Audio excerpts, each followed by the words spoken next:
Hey everybody, this is Tracy here with another edition of A View from Tracy's Point. And as you guys know, on yesterday, the New York Court of Appeals, which was at the state level, overturned the conviction of Mr. Weinstein. Well, today we're learning that Mr. Kelly did not have the same luck.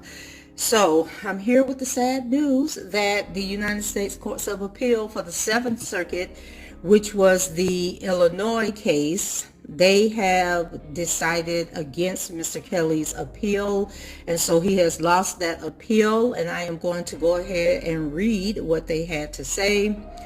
It says that the appeal from the United States District Court for the Northern District of Illinois, Eastern District, Harry D. Leinweber, judge, argued on February 22nd, 2024, was decided on April 26, 2024, which was, in my opinion, was rather quickly. Maybe the federal courts moved faster than the state cases, because remember I was telling you the state cases could take a while. It takes, well, they finally decide 6 months. I had told you guys originally a year and a half, but then when I went back and researched it, the average was more around 6 months. But here we are with a decision in the Northern District of Illinois case in 2 months.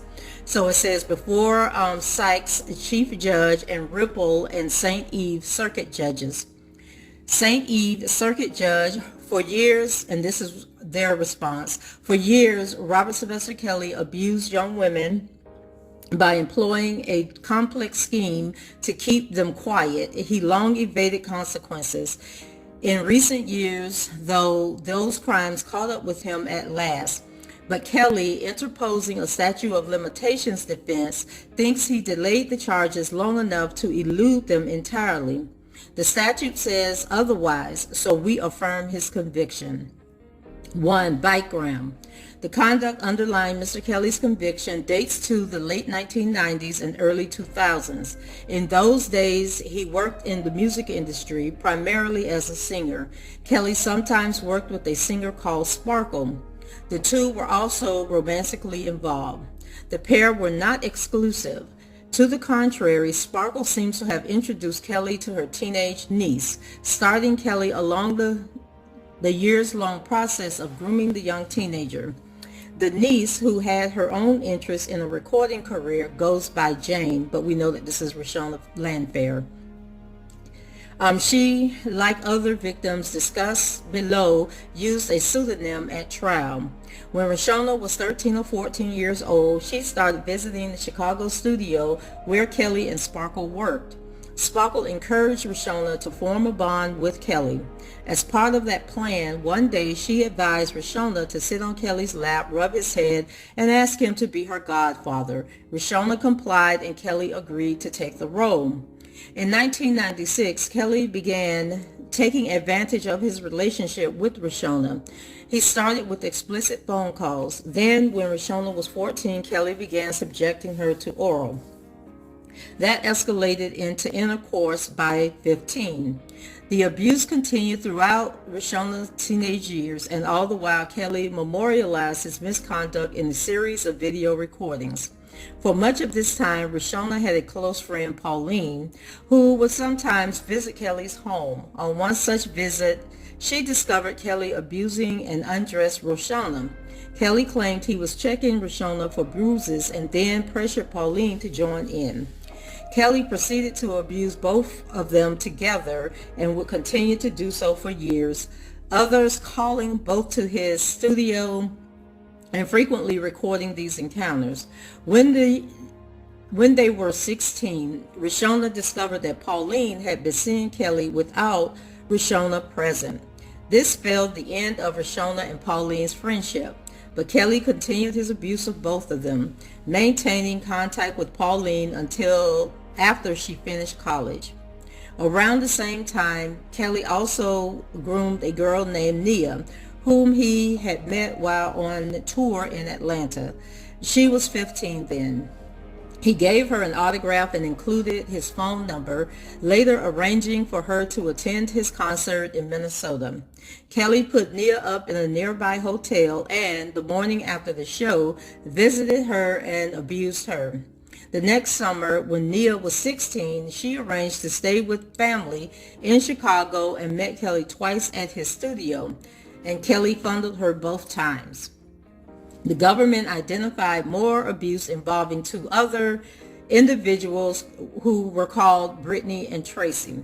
So Brittany was friends with Rashona and Pauline. Her story closely resembles Pauline's down to the frequent group sex on camera. Tracy met Kelly through an internship and suffered abuse at Kelly's studio. Now, I don't know why they're including Tracy, because I thought he wasn't found guilty on her charge. Or was she, I have to go back. Okay, so some years after Kelly's abuse of these young women began, I thought he wasn't, y'all know so much time has passed. Was Tracy charged in this, or was she just a bad acts witness that was testifying? Because I don't remember him getting any charges for her. But in any event, some years after Kelly's abuse of these young girls began, Illinois law enforcement officials took an interest in Kelly. Their efforts culminated in a 2008 criminal trial for similar conduct Kelly allegedly committed against different victims. The jury acquitted Kelly. In the lead up to that trial and afterward, Kelly and others worked to keep his abuse under wraps. For example, Kelly's production company cut checks to Rashona's father before and after the 2008 trial. And going back in 2001, Kelly's associates, okay, let's stop right here. They say he cut checks to Rashona's father before and after the 2008 trial. So we just gonna overlook the fact that Rashona's father was one of his musicians. So of course he cut him checks because the man worked for him. But anyway, Kelly associates had worked to recover some of Kelly's videotapes, hiring private investigators and paying off third parties who possessed the tapes. Twice the group paid $200,000 or more in cash for the tapes. Now once again, I'm not understanding why this is in her explanation as to why she ruled against him, because he was found not guilty in regards to trying to get those tapes back. Him and his co-defendants were found not guilty. So in 2019, federal prosecutors secured an indictment against Kelly. The 13 counts included in the superseding indictment comprised 4 of producing CP, 3 for receiving CP, 5 for inducing each of Rashona, Pauline, Nia, Brittany, and Tracy to engage in activities, and 1 for obstructing justice in the state case. At the trial, the government put 3 videos of Rashona and Kelly into evidence. Each depicted oral sex. The jury convicted Kelly of inducing Rashona, Pauline, and Nia to engage in sexual activities, and convicted him on the 3 CP production counts corresponding to the 3 videos in evidence. The jury acquitted Kelly on the other 7 counts. Okay, so Tracy was a bad acts witness. She wasn't, I don't think she was one of the victims in the case. So at Kelly's sentencing, the district court calculated a guideline range of 135 to 168 months imprisonment based on Kelly's criminal history category 3 and his offense level 31. A significant factor in sentencing was Kelly's 2022 conviction for similar conduct in New York and corresponding 30-year sentence. The district court grappled at length with its discretion to run its sentence concurrently or consecutively with the New York state. After considering Kelly's likely lifespan, the nature and circumstances of his crimes, Kelly's history and characteristics, deterrence, the need to protect the public from Kelly, and mitigating factors like Kelly's own childhood abuse, The district court varied upwards from the guidelines to impose a sentence of 240 months. As a practical matter, though, the sentence added just 12 months to Kelly's incarceration. The district court orders the other 228 months to run concurrently with the New York sentence. Kelly appealed. So 2, analysis. Kelly raises 3 arguments on appeal. Oh, and let me go back. So I was saying that this was her opinion. So basically what she was doing there was outlining the case. She wasn't giving her opinion at that point. So 2, analysis. Kelly raises 3 arguments on appeal. 1, a statute of limitations excuses him from liability on these 6 counts. 2, the district court should have severed his trial so that one jury decided the charges relating to Rishona and another the rest of the charges. And 3, his sentence is improper both procedurally and substantively. A, statute of limitations. Today, the statute of limitations for sex crimes against children extends through the life of the victim. The text could not be clearer on that. No statute of limitations that would otherwise preclude prosecution for an offense involving the sexual or physical abuse or kidnapping of someone under 18 shall preclude such prosecution during the life of that individual or the 10 years after the offense, whichever is longer. Title 18, United States Code, Section 3283, Rishona, Pauline, and Nia are still alive. Indeed, all 3 testified at trial. So if the present day statute applies here, the verdict against Kelly is safe from a statute of limitations challenge. So what Bonjean was arguing was that they used the wrong statute and that they should have used a statute that was actually in effect prior to that. So the court goes on to say Kelly, though, asked us not to apply it, instead submitting that a previous version of the statute with a shorter limitations period governs his case. Recall that Kelly's abuse of these individuals took place in the 1990s and early 2000s. At that time, prosecutors had to move faster. The statute of limitations barred prosecutions after the victim's 25th birthday. The law changed to the above quoted version in 2003, with the PROTECT Act thereby extending the window to the life of the victim. And then they tell you where you can find that at. It says, by that time, Rishona, Pauline, and Nia had all turned 18, though none had yet turned 25. Therefore, when the PROTECT Act passed in 2003, the government could have prosecuted Kelly for the abuse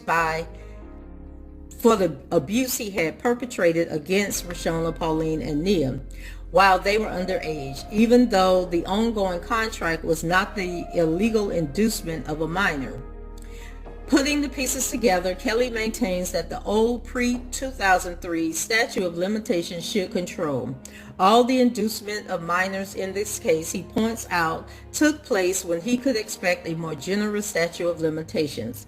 The law does not support Kelly's position. As a threshold matter, it is not unconstitutional to apply a newer statute of limitations to old conduct when the defendant was subject to the prosecution at the time of the change, as Kelly was in 2003.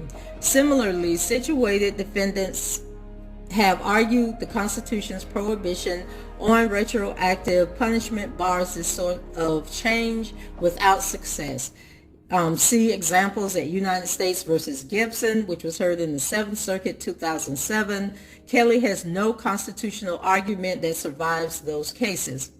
Instead, he argues the district court misinterpreted the statute to reach conduct like this that predated its passage, a contention that hinges on the presumption against statutory retroactivity. Landgraf versus USI Film Productions, which was a case heard in 1994. We assess arguments like this one in 2 stages. A court first tasked to the court's first task. Sorry about that. A court's first task is to determine whether Congress has expressly prescribed the statute's proper reach. If so, we carry out Congress's wishes. If not, we must determine whether the new statute would have retroactive effect. And if it would, the traditional presumption teaches that it does not govern. By way of example, a statute that would impair rights a party possessed when he acted or increase a party's liability for past conduct brings that presumption into play. Here, Congress has spoken clearly, instructing us to apply the statute across the board. No statute of limitations that would otherwise preclude prosecution for these crimes shall preclude such prosecution during the life of the individual. If we agree with Kelly, we would be applying the pre-2003 statute to preclude prosecution during the life of the individual. The statute commands otherwise, unambiguously and with no reservations. It is not for us to second-guess that distinction. None of Kelly's arguments to this contrary persuade us. First, he points to the shall language in the statute. Shall preclude such prosecution. Emphasis added. Seizing on that one word, he urges that the word shall is a sign of the future tense. Martin versus Hunter's lists in 1816, while shall does point to the future, here it points to a future prosecution rather than future conduct. The prosecution Kelly complains of took place 20 years after the PROTECT Act passed. It thus falls well within the statute's forward-looking scope. Second, Kelly directs us to the statute's legislative history, but legislative history can never defeat unambiguous statutory text. Bostic versus Clayton County, which was heard in 2020. This statute is unambiguous, and even if some ambiguity lingered, the legislative history does not help Kelly. He points out that an earlier version of the bill used different language, providing that the amendments made by this section shall apply to the prosecution of any offense committed before, on, or after the date of enactment of this section. Child Abduction Prevention Act, H.R. 1104, which was written in 2003. The final version of the law did not include that language. Though Kelly asserts this proves Congress did not want the statute to apply to his case, a fuller statute of the statute's history belies that notion. Senator Leahy, who pushed to cut the language, did so to alleviate his doubts about the bill's constitutionality, since it would have revived the government's authority to prosecute crimes that were previously time barred. And that was from April 10, 2003. Because Kelly was subject to prosecution in 2003, the Constitution was never at issue here, so this change to the bill does not apply to him. By reaching this conclusion about Section 3283's temporal range, we find ourselves in good company. Faced with the same statute, the Ninth Circuit held that Congress evinced a clear intent to extend the statutes of limitations applicable to sexual abuse crimes. United States versus Leo, which was heard in the Ninth Circuit in 2006. In like vein, the Eighth Circuit reached the same conclusion about a precursor statute of limitations under what was then Section 18 United States Code, Title 18 United States Code, Section 3509K, which used nearly identical language. This is the pre-2003 version of the statute Kelly asks us to apply. See United States versus Jeffries, which was in the Eighth Circuit in 2005, which states no statute of limitation that would otherwise preclude prosecution for an offense involving the sexual and physical abuse of an individual under 18 shall preclude such prosecution before that individual reaches the age of 25 years old. And they say, see also United States versus Maxwell, which they're referring to Jesselyn Maxwell, Southern District of New York, 2021. Because Congress specified that Section 3283 reaches Kelly's conduct, we need not opine on the second step, We turn then to his second point of error. B. Severance. Kelly faults the district court for conducting a singular trial on all the charges against him and denying his motion to sever the counts involving Rashona from the rest, including his abuse of Pauline and Nia. Kelly complains of a prejudicial spillover impact of the video evidence relating to Rashona on the others. He also asserts a coerced testimony theory claiming that he would have liked to testify about the Nia and Pauline conduct, but opted not to for fear of cross-examination about the Rashona videos. The federal rules of criminal procedure contemplate joinder of charges in most cases. The indictment or information may charge a defendant in separate counts with 2 or more offenses. See Federal Crimes of Procedure 8A. Sometimes through severance is in order, sometimes though severance is in order, if the joinder appears to prejudice a defendant or the government, the court may order separate trials of counts. Criminal Rules of Procedures 14A. District court judges enjoy wide discretion in determining when the prejudice of joinder outweighs the benefits of a single trial. United States versus Jett, which was heard in the 7th Circuit in 2018. Kelly's spillover and coerced testimony theories are 2 ways a defendant might show the prejudice. Rule 14 requires, but here neither theory prevails, especially under the applicable abuse of discretion standard of review. See United States versus Mygard, which was heard in the 7th Circuit in 2017.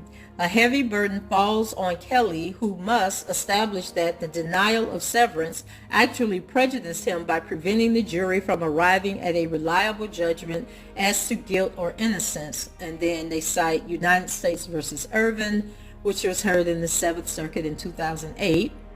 At the outset, the spillover theory faces 2 hurdles: the dual presumptions that a jury would be capable of sorting through the evidence and will follow limiting instructions from the court to consider each count separately. United States versus Turner, 7th Circuit, 1996. Kelly can surmount neither. When the trial reached its end, the jury did capably sort through the evidence. It acquitted Kelly on 7 counts. And whereas here the jury returns a guilty verdict on only some of the counts charged in the indictment, we can be confident that the jurors were able to sift through the evidence and to weigh the merits of each count separately. United States versus Peterson, 7th Circuit, 2016, cleaned up. Further still, the district court instructed the jury, you must consider each charge separately. Your decision on one charge, whether it is guilty or not guilty, should not influence your decision on any other charge. We presume juries follow the instructions. And then they cite Samia versus United States in 2023. And nothing here suggests otherwise. The jury was properly instructed and discharged its duty with care, acquitting on 7 counts. The coerced testimony theory fares no better. A defendant advancing such a theory must make a convincing showing that he has both important testimony to give concerning one count and the strong need to refrain from testifying on the other. Irvin, and then it says cleaned up. I'm not sure what that means. Kelly never identifies what testimony he would have given about Pauline and Nia. In the same way, he never explains why there was an especially strong need not to testify about Rashona. Kelly has failed to make any showing, much less a convincing one. The district court did not abuse its discretion. The court took care to properly instruct the jury to consider the evidence for each count on its own merit. In turn, the jury did its part, convicting Kelly on 6 of the 13 counts. C. Sentencing. That leaves the sentence, which Kelly challenges on 3 fronts: 2 procedural, 1 substantive. First, Kelly disagrees with the district court's decision of acquitted obstruction of justice conduct at sentencing. Second, he takes issue with the district court's reference to present-day guideline ranges, which punish sex crimes more harshly than those in place when he committed the offenses, in imposing the variance up to 240 months. Finally, and more generally, he contends that the sentence is too harsh as a substantive matter. On acquitted conduct, Kelly concedes, as he must, that district courts may include such conduct in the calculation without offending due process. See United States v. McClinton, heard in the Seventh Circuit in 2022. Instead, his quarrel lies with the district court's statement at sentencing that there certainly was evidence that I could find by a preponderance that he obstructed justice. As Kelly notes, relevant conduct at sentencing may include uncharged or acquitted conduct as long as the court makes specific findings identifying the relevant conduct based on a preponderance of the evidence. United States v. Ores, which was heard in the Seventh Circuit in 2009. Kelly's argument boils down to a complaint that the district court included acquitted conduct without making those specific findings. Like other procedural challenges to sentencing, we reviewed de novo. United States v. Rollison, heard in the Seventh Circuit 2021. The transcript defies Kelly's characterization, for the district court never relied on any obstruction of justice as relevant conduct. Rather, it soundly grounded the sentence in the Title 18 United States Code Section 3553A factors. The district court expounded on the seriousness of the offense, Kelly's history and characteristics, and the prospects of deterring Kelly and protecting the public from similar offenses in the future. The district court's aside that it could find obstruction by a preponderance does not undermine the district court's evaluation of the Section 3553A factors, which justifies the sentence and supplies an adequate rationale. The district court thought it unnecessary to make such a finding precisely because it had chosen not to rely on obstruction of justice in imposing Kelly's sentence. The district court's variance from the advisory guidelines range is likewise free from error. After correctly calculating Kelly's guidelines range, using the guidelines in place at the time Kelly committed the offenses, the court gestured at the current version of the guidelines. It stated, because of the increase in the current guidelines, in all probability, if I was sentencing Mr. Kelly, I would probably give him a sentence in the neighborhood of 240 months. It explained that this presents a variance upwards from the top end of the guidelines, which was 168 months. So the district court properly calculated the range and then used the current guidelines to justify a variance. We have held, as Kelly acknowledges, that a sentence court may consider subsequent guideline amendments for certain purposes. United States v. Cole, heard in the Seventh Circuit in the year 2000. These co-established include considering later added aggravating elements and considering late amendments as guides for determining how much of a departure is warranted. We went so far as to add that reference to subsequent amendments may be one of the best ways a sentencing court can be assured that the magnitude of a departure is consistent with the sentencing scheme envisioned by Congress. By extension, changes to the guidelines may also inform a variance. Variances have supplanted the departures co-envisioned now that the concept of departure is obsolete and beside the point after United States versus Booker, which was heard in 2005, United States versus Gardner, which was heard in the Seventh Circuit in 2019, cleaned up. Yet, district courts can still take guidance from the departure provisions and apply them by way of analogy.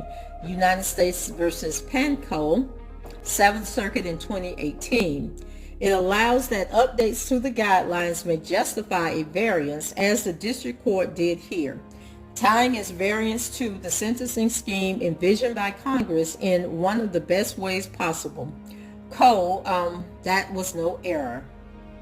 We review the substantive reasonableness of Kelly's sentence only for abuse of discretion. A sentence's substantive reasonableness turns on the totality of the circumstances, including the extent of any variance from the guideline range, Gall versus United States, which was heard in 2007. Kelly challenges the 72 months added to the high end of his guidance range. That challenge is beside the point. What matters most is the 30-year New York sentence, which the district court called the elephant in the room as sentencing. The sentence Kelly ultimately received was fashioned with the New York sentence in mind. Kelly's nominal above guidance sentence cannot be fairly assessed without reference to its running concurrently with the New York sentence. What looks like 240 months for the Illinois conduct is, with that context, more like 12. Even without that though, the district court did not abuse its discretion in imposing an above guideline sentence. In its words, the nature of Kelly's offense is horrible and horrific. It considered Kelly's arguments in mitigation and weighed the Title 18 United States Code Section 3553A factors in detail. We will not second guess that exercise of discretion. So in conclusion, an even-handed jury found Kelly guilty, acquitting him on 7 charges, even after viewing those abhorrent tapes. No statute of limitation saves him, and the resulting sentence was procedurally proper and, especially under these appealing circumstances, substantively fair. Therefore, his sentence and his conviction have been affirmed. So guys, what do you think? Basically what they're saying, and I kind of sort of agree with them. As a matter of fact, I don't think I ever gave y'all that third video. So I'll put the argument, the video from the arguments at the end here, because I don't think something came up and I never finished that third video on the Illinois appeal. But in any event, they're basically saying that Jennifer Bonjean's appeal was weak and that she was grasping at straws because she knew the hearing was procedurally sound, that the sentencing was procedurally sound, and so she was basically grasping at air, hoping that something would stick. And even in the oral arguments, she agreed. I'm looking at something outside the window, being nosy. Basically, in the appeal hearing, she agreed that it really didn't matter if that this appeal really didn't matter if the New York case or the New York sentence was upheld. So she did concede to that during the oral arguments. And so it seems like she knew there wasn't a lot to grab hold to on this case in Chicago, but she just threw something out there hoping that it would stick.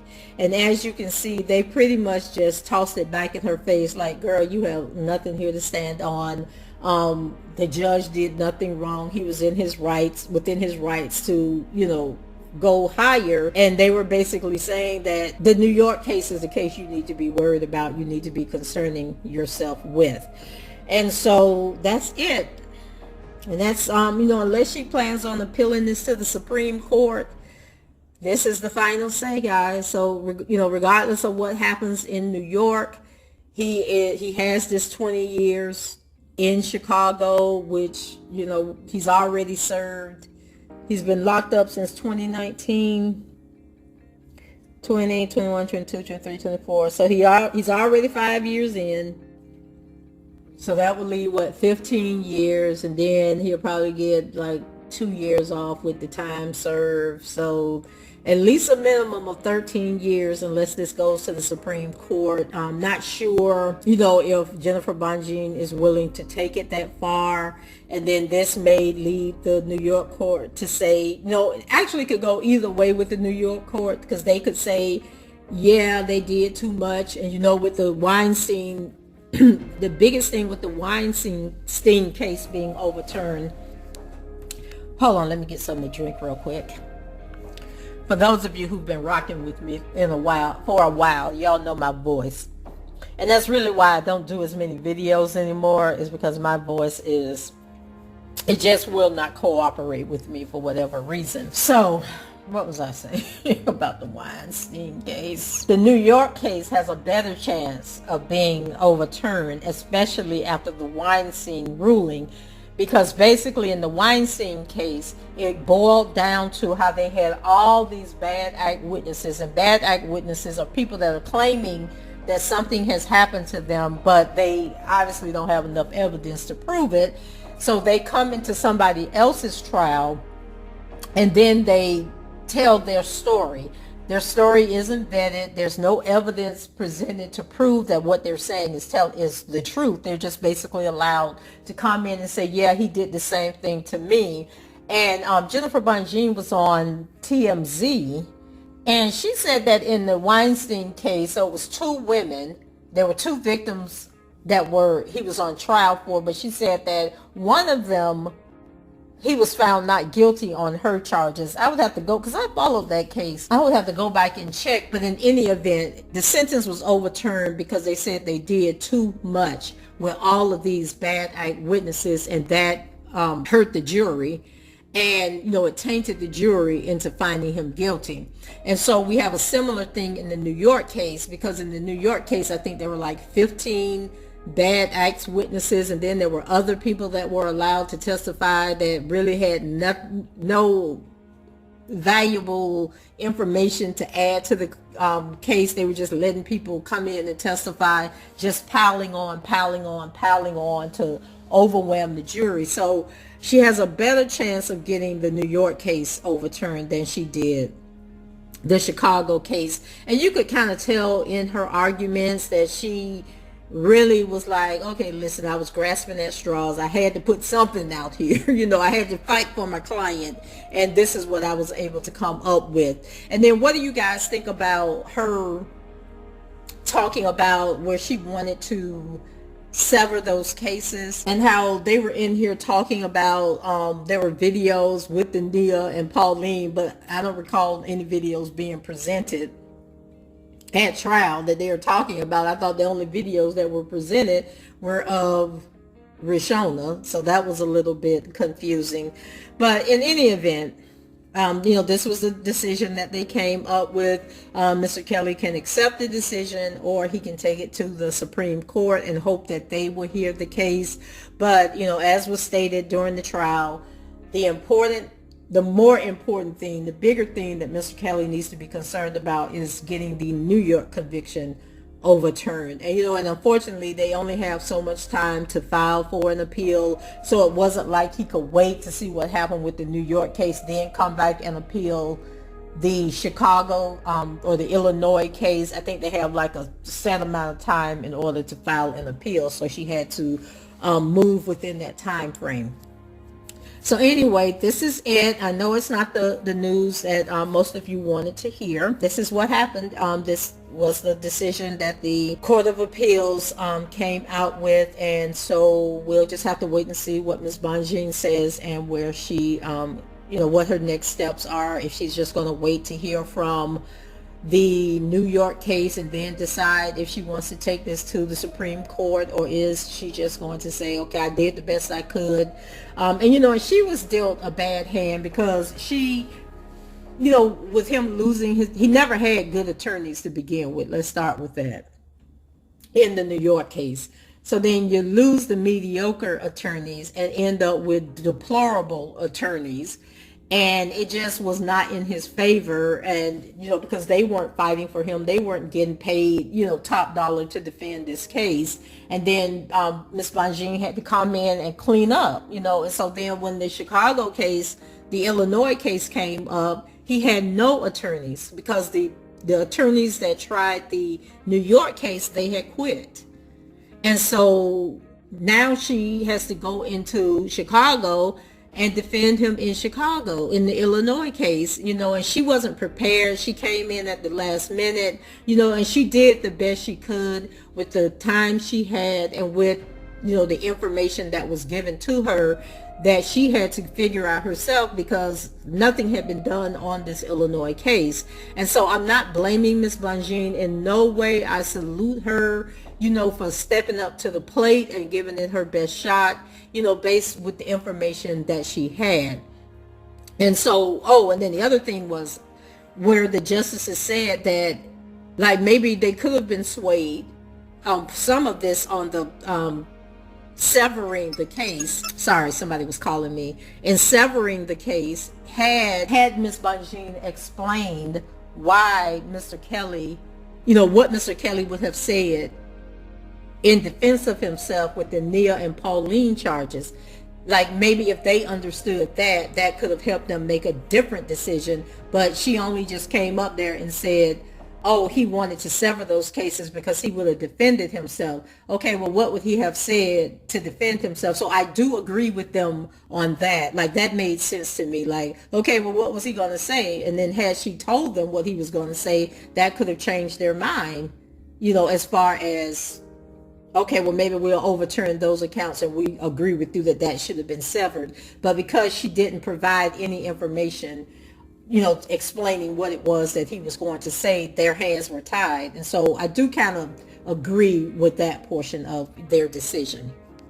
I still don't really understand the sentencing thing. Like, how are you using charges that he was found not guilty on as your part of your sentencing guideline, that, okay, well, this is what his sentence is for the things he was found guilty on, but I'm still going to give him extra time for the things he was found not guilty on. And I could definitely see her wanting to take that to the Supreme Court. So we'll just have to wait and see what her response is. So guys, I'm going to go ahead and wrap this up because I'm rambling. All right.